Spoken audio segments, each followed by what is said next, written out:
Nick Fuentes has tons of charisma. Charisma falling out of his pockets. And he's intelligent. His charisma helps him become more and more popular. But what's that charisma attached to? Hitler was a pedophile and kind of a pagan. It's like, well, he was also really fucking cool. So, time to grow up. Second semester, I got home in the spring and I was like, Mom, Dad, Hitler was awesome. Hitler was right. The Holocaust didn't happen. Reality is not always what it seems to be. And when we live in a generation with AI, and it's really hard to know what is considered reality or not reality, what is counterfeit and what is more counterfeit. Well, let's watch this video together. And it is a visualization that is being presented of when we see so much in multimedia and we see so much in the social media on the platforms, what it looks more truth than the other, what looks more counterfeit than the other. Let's watch this together. I think you'll find it quite intriguing, and then we'll discuss it afterwards. Kindly subscribe to our channel so a little bit of light will push away a lot of darkness. This is a fake US $100 bill. This is also a fake US $100 bill. Which one is worse?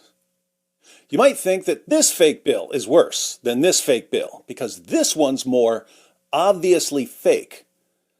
But wouldn't being more obviously fake make it better, not worse? Doesn't the fact that it's easier to spot as a fake and therefore less likely to deceive people make it better, not worse? In other words, what's worse about this fake bill? It does a worse job at looking like an authentic bill. But this one isn't supposed to look like an authentic bill. It's supposed to look fake.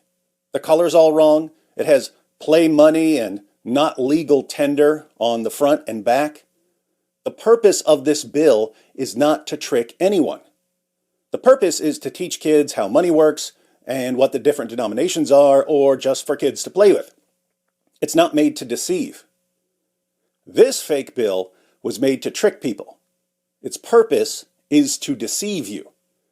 And the interesting thing about counterfeits is that the more authentic they look, the more deceptive they are. The more authentic this fake bill looks, the more people it will deceive. Here's a related thought. The German philosopher Immanuel Kant said, "The only thing that's good without qualification is a good will." The only thing that's good without qualification is a good will. What does this mean? Well, there are all kinds of things that we typically think of as good, but they're actually bad if they're attached to an evil will. So they're not good without qualification. For instance, we would normally think of intelligence as a good thing. But what if this intelligence belongs to a serial killer? An intelligent serial killer who can use his intelligence to conceal his crimes and get away with killing more victims is worse and more dangerous than a dumb killer who makes mistakes and gets caught. Here's a list of the IQs of various serial killers and murderers. Not completely reliable numbers. Nathan Leopold at the top had his IQ tested by the military and they used a weird test. Some of these are estimated, but the point remains. A lot of people who got away with serious crimes got away with those crimes because they were very intelligent. The world would have been a better place if these killers had been dumber. So, intelligence is ordinarily good, but it's not good without qualification, because it can be bad if it's used for evil. What about charisma, the ability to attract and influence people with charm and magnetism? Nick Fuentes has tons of charisma. Charisma falling out of his pockets. And he's intelligent. His charisma helps him become more and more popular. But what's that charisma attached to? Hitler was a pedophile and kind of a pagan. It's like, well, he was also really fucking cool. So, time to grow up. Second semester, I got home in the spring and I was like, Mom, Dad, Hitler was awesome. Hitler was right. And the Holocaust didn't happen. That is how those 6 million cookies come crumbling apart and go up the chimney at the cookie baking factory at the Chips Ahoy headquarters. My favorite song is Heil Hitler. My favorite song is Gas Chambers. Hitler alone stood against the communists on one side, the communist Jews on the one side, the capitalist Jews on the other, literally a two-front war. Dude, Hitler had aura. You know what I have to say about that? Hitler had aura. Aura. Riding down the street like this. And everybody's like, Polish people have this bad habit of like hating Hitler, and we're going to stop dissing the Nazis all the time, okay? So his charisma helps him win support for seriously evil ideas. The world would be a better place if people like Nick lacked charisma. Think about speaking ability or preaching ability, the ability to mesmerize crowds and make them think deeply about spiritual matters. More than 2 decades ago, I was driving down the road near campus with Nabil, and I played a tape of Ravi Zacharias for him. This was when Nabil was still a Muslim. He listened to Ravi for a few minutes and said, "This guy is the perfect communicator." But as we all found out much, much later, Ravi was using his abilities to lure in victims and to shield himself from scrutiny. His abilities helped him manipulate and deceive and abuse people. So those abilities were not good without qualification. What about Bible knowledge? Surely knowledge of the Bible is good. Imagine the ultimate Bible teacher, someone who knows the Old Testament and New Testament from memory, in Hebrew, Aramaic, and Greek. Suppose he knows every commentary that's ever been written, backwards and forwards. He knows what every rabbi and every church father said about every passage, and he can answer any question you have about any passage in the Bible. Sounds good, right?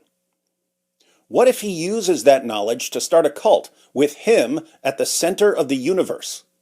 No one would be able to correct or refute him because he would use his immense knowledge to justify anything he said or any behavior, no matter how depraved. Who could stand against him? Now for something everyone wants. Something that has to be good. Surely it's always good to have a following. Think about Candace Owens and Tucker Carlson. Candace has one of the biggest podcasts on the planet, sometimes the biggest. But she comes across as a bit unhinged. Every person who speaks about Israel has to basically say a statement that's like, I don't want to get killed. like literally, speaking about it, people are like, Candace, beef up your security. That's not fucking normal. Excuse my language, but that is not normal. Okay, the way that you get comfortable with it is you're like, well, they shot JFK in an open car, so there's not. He's a sitting president. Obviously, my security doesn't really matter. If they want me, they're going to get me. I just want to be clear. Anything happens to me, blame the Zionists. 1000% blame the Zionists. Let that be my parting words. Okay. Andrew Tate said something that really stuck with me. He was just like, at the end of the day, they're just going to rape your kids last. Guess what? It's good that she comes across as a bit unhinged, because that's a warning sign to lots of people. Candace can still get a huge crowd watching because she's drawing viewers from the entire world. And there are tons of people in the world who are really into conspiracy theories. But people who aren't just dying to hear Candace's latest conspiracy theory have been walking away from the lunacy. You don't get to ask those questions. What's wrong with you, Mom? Why are you so scared? They're getting sick of it and losing interest.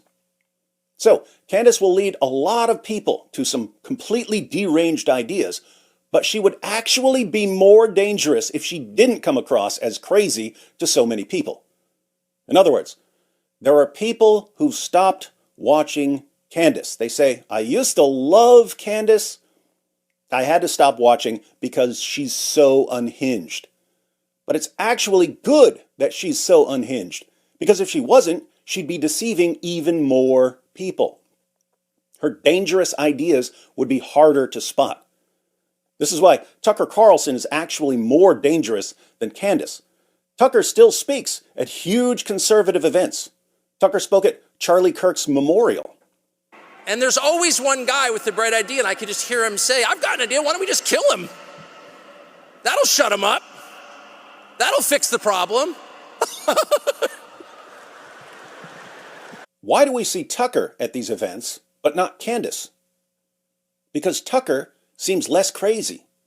He's less crazy, so he's less of a risk and less of a threat. He's much safer, so he can speak at all the events. That's weird to me because I see things the exact opposite. The crazier someone is, the less dangerous he seems to me because he's easier to spot.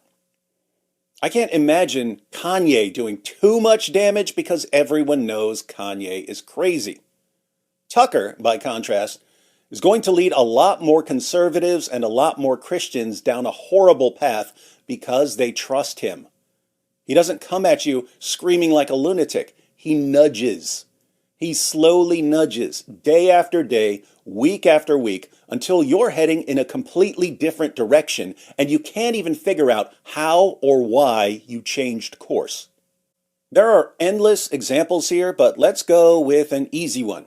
In 2025, Tucker's been slowly convincing his followers that Islam is good and that Sharia isn't nearly as bad as its critics claim. He's like, you know what Islam means? Submission.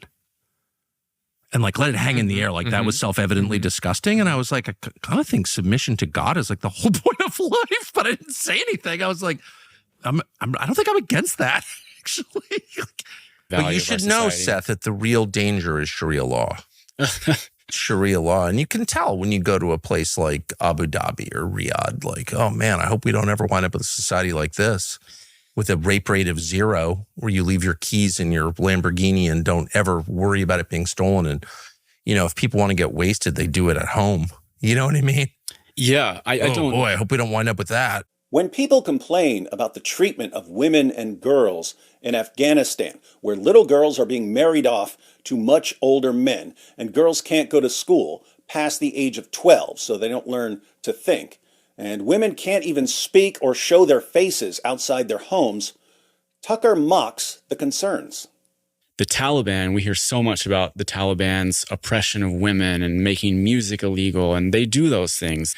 However, I never understood why I was supposed to give a shit about that.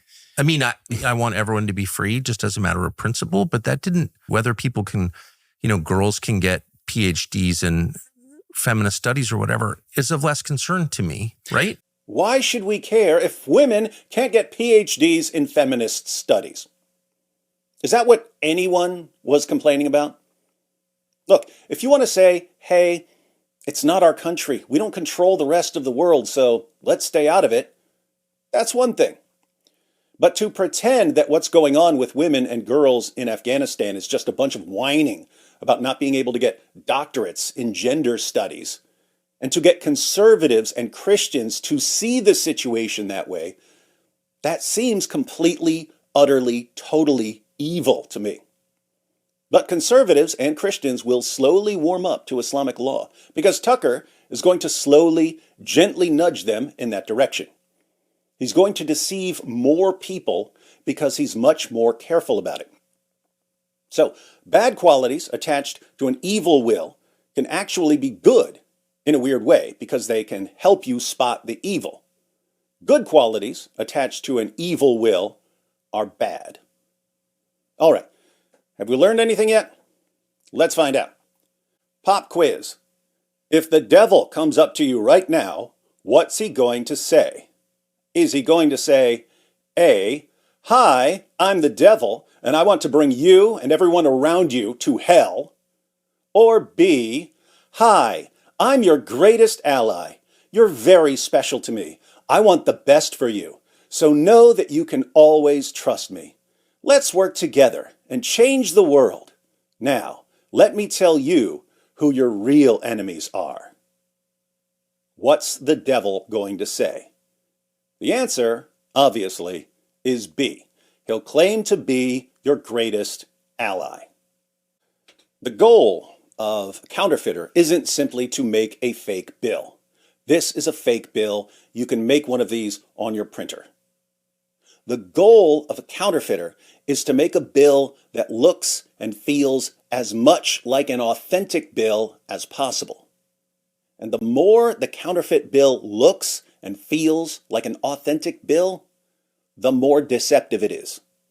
So don't be blinded by intelligence or knowledge or charisma or the number of followers someone has. Wow, that was an incredible demonstration to visual and to see both dollar bills just trying to bring a point quiet home. And spot on, you're right on. We're dealing in a generation where everything is in a very fast pace. Even the information that's thrown at us comes at a very fast pace. And sometimes we don't give ourselves the opportunity to really delve in and to do our own fact finding. So here we have these various platforms, these very talented people, the Tucker Carlson, Candace Owens, and now Nick Fuentes. And we have these individuals who God gave them a gift to be able to talk to the world and have a successful platform, talking about in the millions. Some even talk about Candace. At times, she's the most popular one out there because of the amount of views that she has. But yet, we need to always ask ourselves the same question. God gives us a gift. God gave us the gift to communicate, to talk. And when God gives you the gift of a platform, and you are so blessed to have so many millions of followers, it is imperative that you ask yourself the question, am I being God's angel of delivering good news? Am I being God's ambassador in unifying the world? Am I utilizing the talents and gifts that God has given me to make this world a better place? At the end of the day, I wonder, these individuals who God gave them such a talent and such opportunity, do they ask themselves the same question? Is this my purpose of life? Is my purpose in life to be divisive, to bring conspiracies, to spread lies, and to stoke the flames of anti-Semitism, to deny the Holocaust, and to be supportive of Stalin? You know, the world is aghast how Tucker Carlson gave the interview to Nick Fuentes, and when he said that he's enamored by Stalin and by Hitler, that Tucker Carlson didn't protest it. And there's an old saying that when you don't protest something, you become complicit. It becomes part of you. And one needs to realize and recognize that there are consequences to what is spoken. Even though some of these incredible influencers say things to be able to bring up the click rate to get more viewers, but at times they don't realize that there are consequences to their actions. Consequences in a very serious way. We saw it during October 11, right after the war broke out in Gaza, and the protests became acceptable on campuses, on one campus to the next campus, and it became fashionable to be anti-Israel, and it became fashionable to take the side of the Palestinians, to take the side of these of the death cult who went and savagely, in the most hideous way, killed so many civilians, 1,200 civilians, regardless of race, color, or religion, and the way they murdered them, the way they tortured them, tying children together and setting them aflame, putting children in the ovens in the presence of the parents. This has happened 2023 in the 21st century. And we saw how one of these terrorists pulled up their mother. We have the video footage of it and says, "Mom, Look, my hands are soaked with blood. I killed 10 Jews by myself. He didn't say I killed 10 Israelis. He said I killed 10 Jews. Because the war is not about Israel. It's not about real estate. It's not about Israelis. It's about Jews. And then after the Jews, they go for the Christians. That's what this war is all about. But these are all consequences. So what happened on the streets of America when free Palestine from the river to the sea became acceptable, what happened afterwards? As we all saw in D.C., the two young, beautiful couple engaged to get married got shot dead on the streets of Washington by a terrorist who screamed, free Palestine. And then we saw that in Boulder, Colorado, when there was a peaceful march to help free the hostages. And this terrorist came through Molotov cocktails, free Palestine from the river. These are rhetoric that have consequences. And we need to appreciate and understand that God gives us the gift of speech. When we talk good things, good angels get created. When we talk bad things, bad angels get created. And that's where the chaos comes in this world. That's where the darkness comes to this world. So we certainly hope that this presentation would help you understand and appreciate that what you see is not what you get. What you see is not exactly what it is. What you hear is not real reality, but you deserve it to yourself. You deserve it to the Jewish people and to the Christian people and to Israel to do your own fact checking and realize that the myths, the lies, are all baseless hatred lies from 2,000 years ago. And it's a time that we let those lies go. It's time that we move forward in life. May God bless us that we can use the wisdom, knowledge, understanding that God gives us to see the truth from the lies and to be a true fact finder. And you would be very impressed to learn how Israel is truly on the right side of his history. Our mission is to be a light unto the nations, and we're trying as much as we can. We come in peace. We want peace. 5 times the Palestinians had a chance to have a state, but they turned it down. The last one was in 2005 when Israel gave up Gaza. They had a chance to turn it into a flourishing, like a French Riviera. It's a beautiful coastal town. Instead, the billions of dollars they got, they turned it into a terror state, a terror country, to terrorize not only the 2 million Palestinians that are there, but now Israel as well. So let's pray and hope that the world sees the truth and you can see clearly where there's light, where there's darkness. You side with the light, and God will protect us and we will prevail. God bless you. God loves you.